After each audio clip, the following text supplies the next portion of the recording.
Welcome to the Morning Update. I'm Erin Ramsey.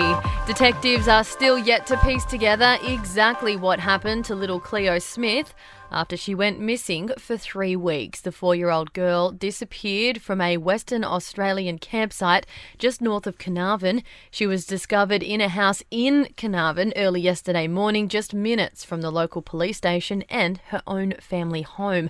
A man is in custody. Deputy Police Commissioner Cole Blanche says they are still yet to lay charges though. The 36-year-old male is helping us with inquiries at the moment. We've got a number of things to firm up. As you know, for 18 days we've been collecting information, so there is a lot to go through. World leaders are flying home from Glasgow as the COP26 climate summit turns its attention to how their commitments will be paid for. The cost of their promises around $130 trillion. The latest session of the summit focusing on how wealthy countries can help poorer nations cut their greenhouse gas emissions, deploy cleaner technologies and mitigate the impact of extreme weather events. Meantime, Prime Minister Scott Morrison has made a detour to the Middle East on his way home from the UN summit in Glasgow. He paid a visit to Australian forces, thanking them for rescuing thousands of people during the Taliban takeover. This was an extraordinary operation. 4,100 people were airlifted out of one of the most dangerous places in the world. Pressure is mounting on the West Australian government to reveal its roadmap out of the pandemic. Every other jurisdiction has released a plan, but Premier Mark McGowan is staying tight-lipped. And latest economic modelling shows the National Disability Insurance Scheme delivers a massive return to the Australian economy.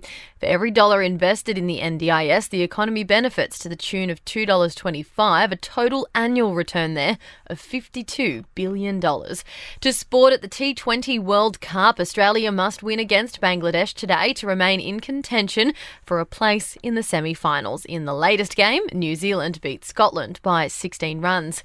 Racing New South Wales has increased the prize money for next year's Golden Slipper to $5 million. It's the first increase since 2007. And dates and locations for the next State of Origin series have been released. It will kick off in Sydney on the 8th of June. Perth will host Game 2, and then it's off to Brisbane for Game 3.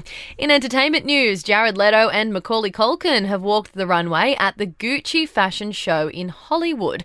Billie Eilish, Lizzo and Miley Cyrus were among those watching from the sidelines. Alec Baldwin has hit back at claims of chaos on the set of Rust. He reposted comments from a colleague who said the narrative the crew were overworked and surrounded by unsafe conditions was not true. And Kim Kardashian and Pete Davidson have been spotted catching up for dinner on Staten Island, further fueling relationship rumours. That's your latest from the Nova Podcast team. We'll see you this afternoon for another episode of The Update.